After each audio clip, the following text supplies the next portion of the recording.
All right, let's get back into this Job. I'm at 35. I'm going to try to finish it. Um,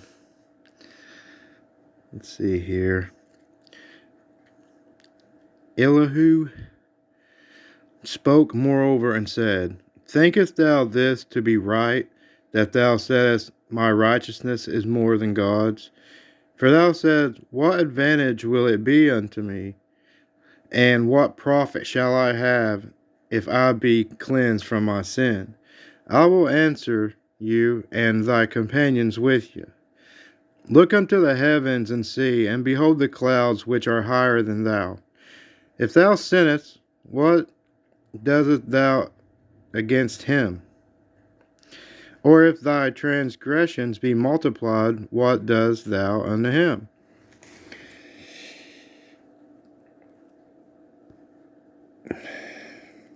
If thou be righteous, I have to get used to my screen like this now. If thou be righteous, what givest thou him? Or what receiveth he of thy hand? Thy wickedness may hurt a man as thou art, and thy righteousness may profit the Son of Man. By reason of the multitude of oppressions they make the oppressed to cry. They cry out by reason of the arm of the mighty. But none says, Where is God my Maker, who giveth songs in the night? Ain't that true? Who teaches us more than the beasts of the earth, and maketh us wiser than the fowls in the heavens. There they cry, but none gives answer, because of the pride of evil men. Surely God will not hear vanity, neither will the Almighty regard it. Although thou sayest thou shalt not see him, yet judgment is before him, therefore trust thou in him. But now, because it is not so, he has visited in his anger, yet he knoweth it not in great extremity. Therefore does Job open his mouth in vain, he multiplieth words without knowledge. Yeah, these men are something else.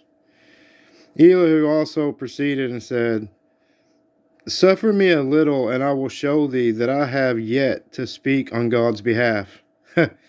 I wouldn't say that. I will fetch my knowledge from afar, and will ascribe righteousness to my Maker. For truly my words shall not be false. He that is perfect in knowledge is with thee. Behold, God is mighty, and despiseth not any. He is mighty in strength and wisdom. He preserveth not the life of the wicked, but giveth right to the poor. He withdraweth not his eyes from the righteous, but with kings are they on the throne. Yea, he does establish them forever, and they are exalted. Yes, God does set up kings and take them down. And if they be bound in fetters, and be holden in cords of affliction, then he shows them their work and their transgressions that they have exceeded.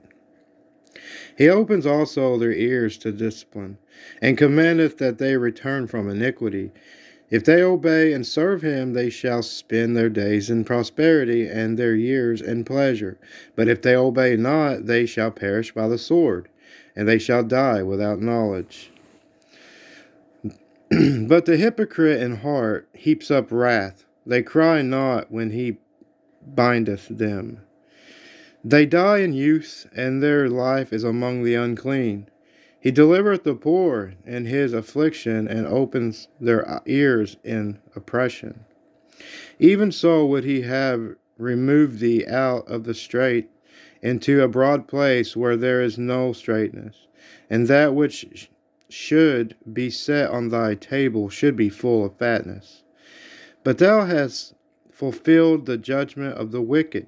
Judgment and justice take hold on thee.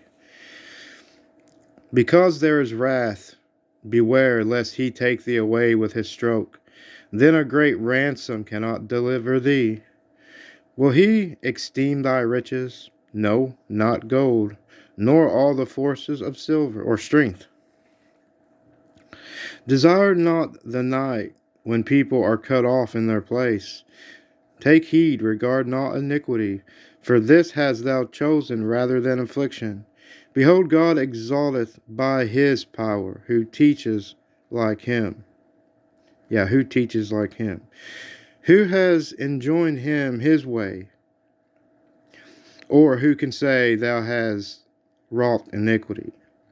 Remember that thou magnify his work, which men behold. Every man may see it. Man may behold it afar off. Behold, God is great, and we know him not. Neither can the number of his years be searched out. For he maketh small the drops of water, they pour down rain according to the vapor thereof, which the clouds do drop and distill upon man abundantly. Also, can any understand the spreading of the clouds, or the noise of his tabernacle? Behold, he spreadeth his light upon it, and covereth the bottom of the sea. For by them judges he the people. He giveth meat in abundance. With clouds he covers the light, and commandeth it not to shine by the cloud that cometh between. The noise thereof shows concerning it, the cattle also concerning the vapor. At this also my heart trembles, and is moved out of his place. Hear attentively the noise of his voice, and the sound that goes out of his mouth. He directs it under the whole heavens, and his lightning unto the ends of the earth. After it a voice roareth. He thundereth with the voice of his excellency, and he will not stay them when his voice is heard. God thundereth marvelously with his voice. Great things does he, which we cannot comprehend. Amen on that. For he said to the snow, be thou on the earth, likewise to the small rain, and to the great rain of his strength. He sealeth up the hand of every man, that all men may know his work. Then the beasts go into dens, and remain in their place. Out of the south cometh the whirlwind, and cold out of the north. By the breath of God frost is given, and the breath of the water is straitened. Also by watering he wearieth the thick cloud, he scattereth his bright cloud. And it is turned around about by his counsels, that they may do whatsoever he commandeth them upon the face of the world and the earth. He causes it to come, whether for correction, or for his land, or mercy. Listen unto this, O Job, stand still, and consider the wondrous works of God. Dost thou know when God disposed them, or caused the light of his cloud to shine? Dost thou know the balancing of the clouds, the wondrous works of him which is perfect in knowledge? How thy garments are warm when he quieteth the earth by the south wind? Hast thou with him spread out the sky, which is strong and as molten looking glass? Teach us what we shall say unto him, for we cannot order our speech by reason of darkness. Shall it be told him that I speak?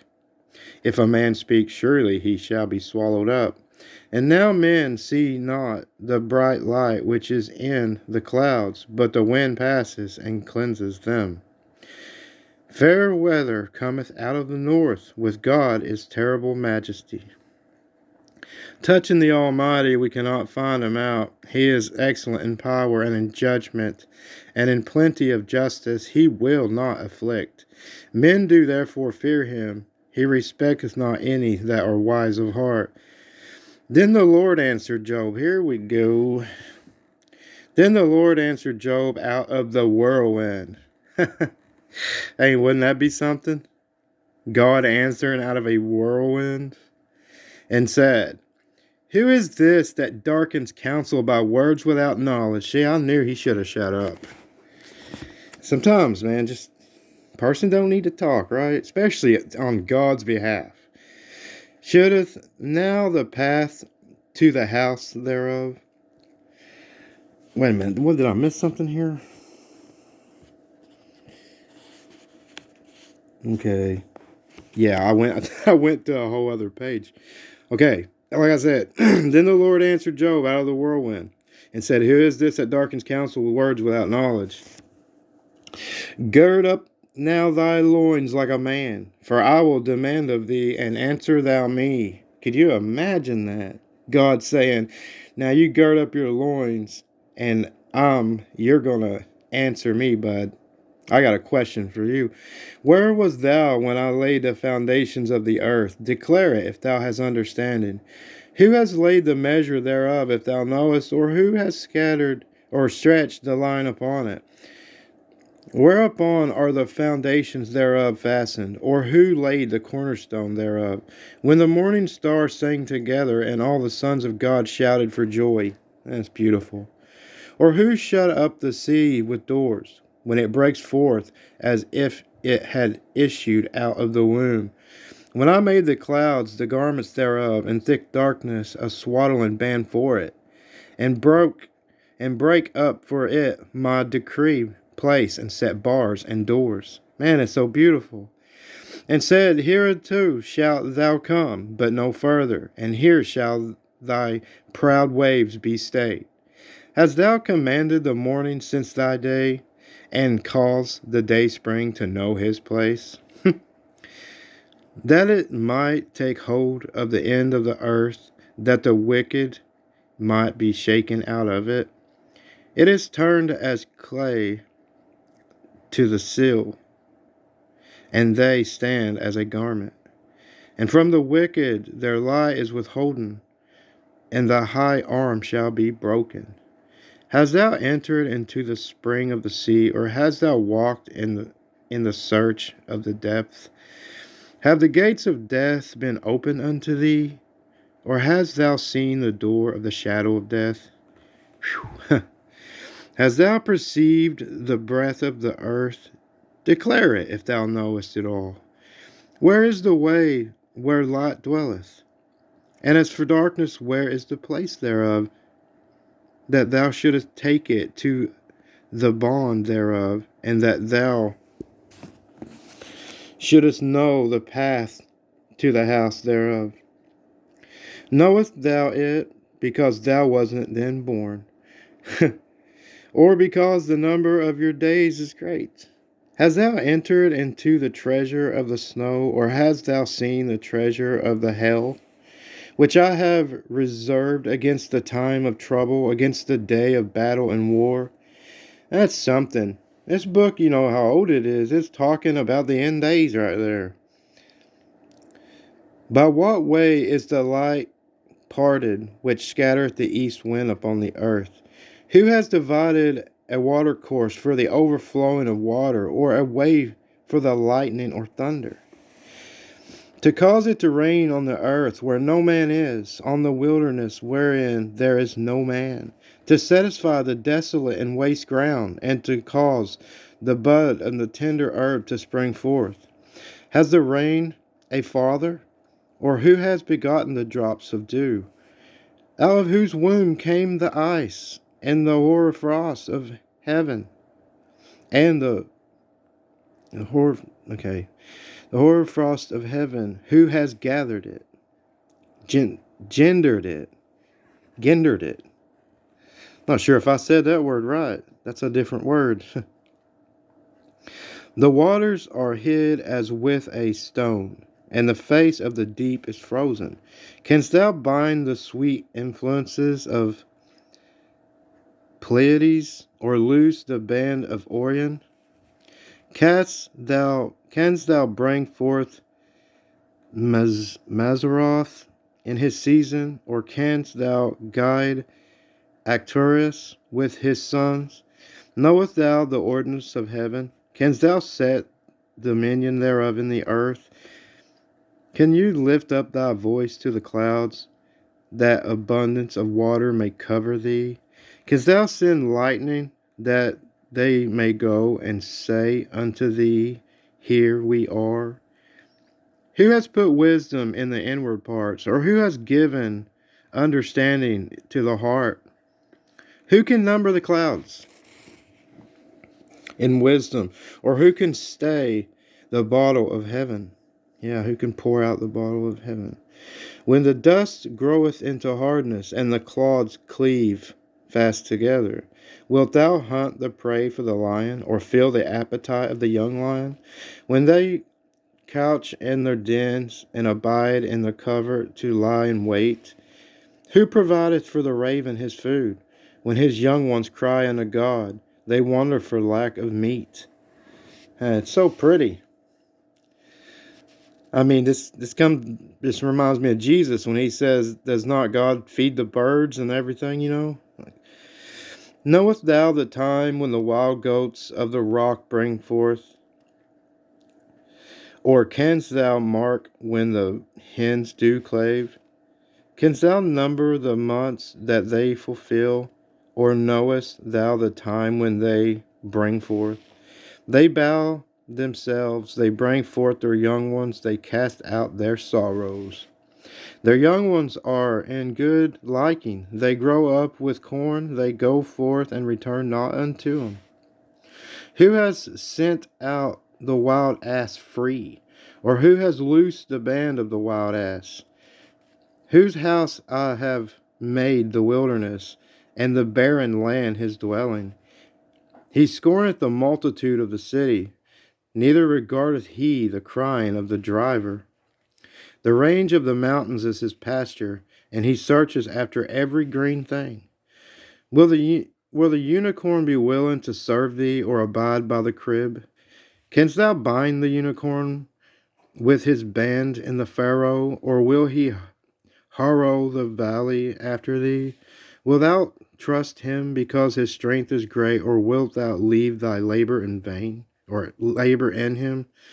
I'm going to say that again. Wilt thou trust him because his strength is great, or wilt thou leave thy labor to him? Wilt thou believe him that he will bring home thy seed and gather it into thy barn? Gavest thou the goodly wings unto the peacocks? I love peacocks. Or wings and feathers unto the ostrich, which leave her eggs in the earth, and warmeth them in the dust, and forgetteth that the foot may crush them, or that the wild beast may break them?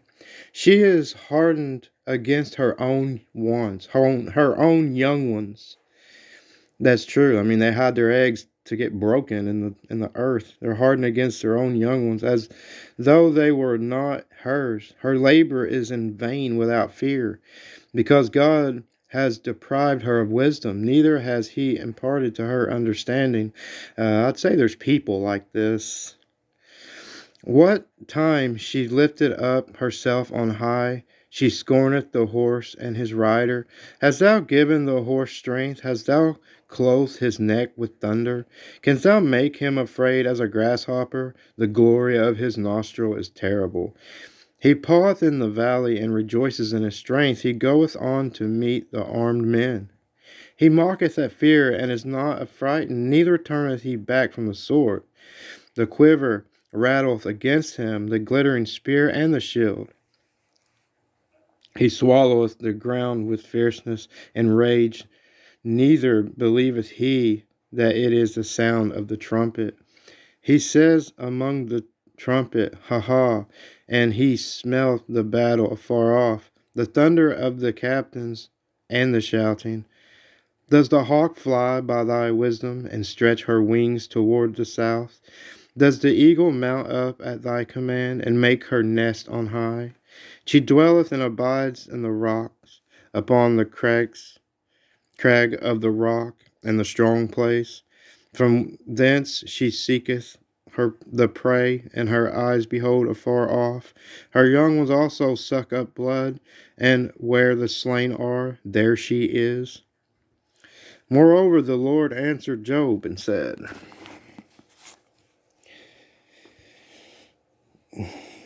okay, I've skipped a page again. Moreover, the Lord answered Job and said, Shall he that contendeth with the Almighty instruct him? He that reproveth God, let him answer him. And Job answered the Lord and said, Behold, I am vile. For real, what could you say? Like, for real.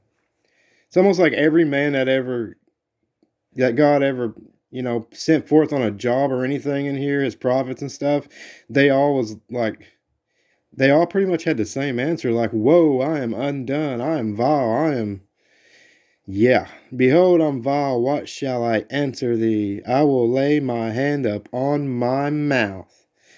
Once have I spoken, but I will not answer. Yea, twice, but I will proceed no further. Then answered the Lord unto Job out of the whirlwind, and said, Gird up thy loins now like a man.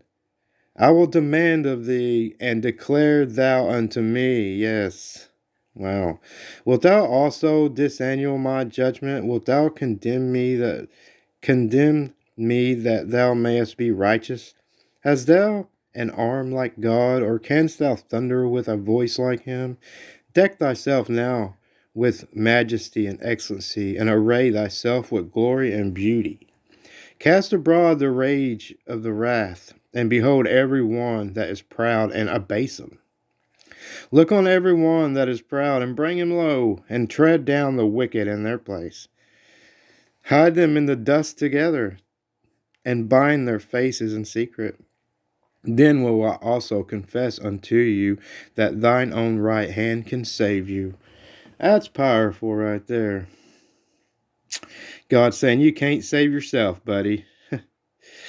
Then will I confess unto you that your own right hand can save you, if you can do all these things. Behold now, Behemoth, which I made with you. He eateth grass like an ox.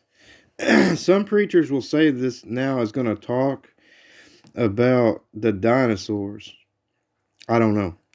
Look now, his strength is in his loins, and his force is in the navel of his belly, his stomach. He moveth his tail like a cedar. The sinews of his stones are wrapped together. His bones are as strong pieces of brass. His bones are like bars of iron. He is the chief of the ways of God. He that made him can make his sword to approach unto him. Surely the mountains bring him forth food. Come on, don't start this now. Where all the beasts of the field play. He lieth under the shady tree in the covert of the reed and fens. The shady tree cover him with their shadow. The willows of the brook compass him about. Behold, he drinketh up a river, and hastens not. He trusteth that he can draw up the Jordan into his mouth. He maketh it with his eyes, or he taketh it with his eyes. His nose pierceth through snares. Can thou draw out Leviathan with a hook, or his tongue with a cord which thou lettest down? Can thou put a hook into his nose, or bore his jaw through with a thorn? Will he make many supplications unto thee? Will he speak soft words unto thee? Will he make a covenant with thee? Wilt thou take him for a servant forever? Wilt thou play with him as with a bird, or wilt thou bind him for thy maiden? Shall the companions make a banquet of him? Shall they part him among the merchants? Canst thou fill his skin with barbed irons, or his head with fish spears? Lay thy hand upon him. Remember the battle. Don't do that no more. I guess they tried. It said, do no more. It said, lay thine hand upon him. Remember the battle. Do no more. Behold, the hope of him is in vain. Shall not one be cast down even at the sight of him? None is so fierce that dare stir him up. Who then is able to stand before him, or before me? Who has prevented me that I should repay him? Whatsoever is under the whole heaven is mine. No kidding. I will not counsel his parts, nor his power, nor his comely proportions. Who can discover the face of his garment, or who can come to him with a double bridle? Who can open the doors of his face? His teeth are terrible around and about. His scales are his pride, shut up together. See, it sounds like a dinosaur if you listen to it enough. I mean, his scales are his pride, shut up together as with a closed seal. One is so near to another that no air can come between them. They are joined one to another, they stick together, and they cannot be sundered. They cannot be separated. By his neesings a light doth shine, and his eyes are like the eyelids of the morning. Out of his mouth goes burning lamps, and sparks of fire leap out. Out of his nostrils goeth smoke, as out of a seething pot or a cauldron. His breath kindleth coals, and a flame goeth out of his mouth. In his neck remaineth strength, and sorrow is turned into joy before him. The flakes of his flesh are joined together, they are firm in themselves, they cannot be moved. His heart is as firm as a stone, yea, as hard as a piece of the nether millstone. When he raises up himself, the mighty are afraid. By reason of breaking, they purify themselves. The sword of him that layeth at him cannot hold, the spear, the dart, nor the hab- habergeon, javelin, I guess. He esteemeth iron as straw, and brass as rotten wood. The arrow cannot make him flee. Sling stones are turned with him unto stubble. Darts are counted as stubble. He laughs at the shaking of a spear. Sharp stones are under him. He spreadeth sharp point things upon the mire. He maketh the deep to boil like a pot. He maketh the sea like a pot of ointment. He maketh a path to shine after him. See, it sounds like he's knocking down trees as he walks. He maketh a path to shine after him. One would think the deep to be hoary. Huh.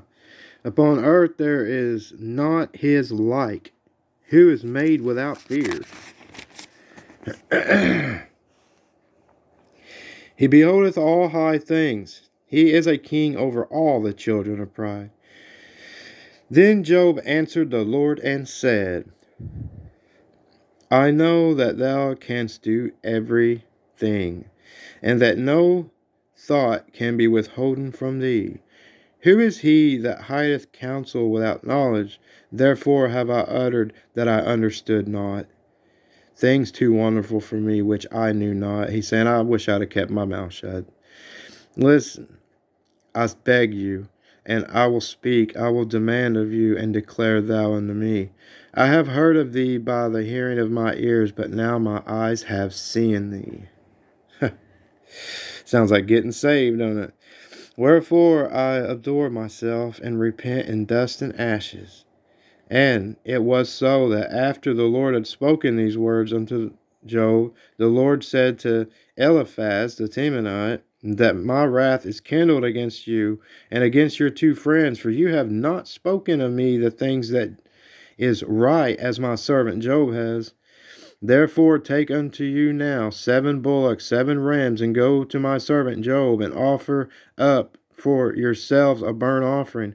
And my servant Job shall pray for you. For him will I accept, lest I deal with you after your folly. Man, and that you have not spoken of me the things which is right, like my servant Job. So this is scary. You know, that's what I say. Watch what a person says concerning the Lord, right? So Eliphaz the Temanite, and Bildad the Shushite, and Zophar the Naamathite went and did according to the Lord's commandment that commanded them.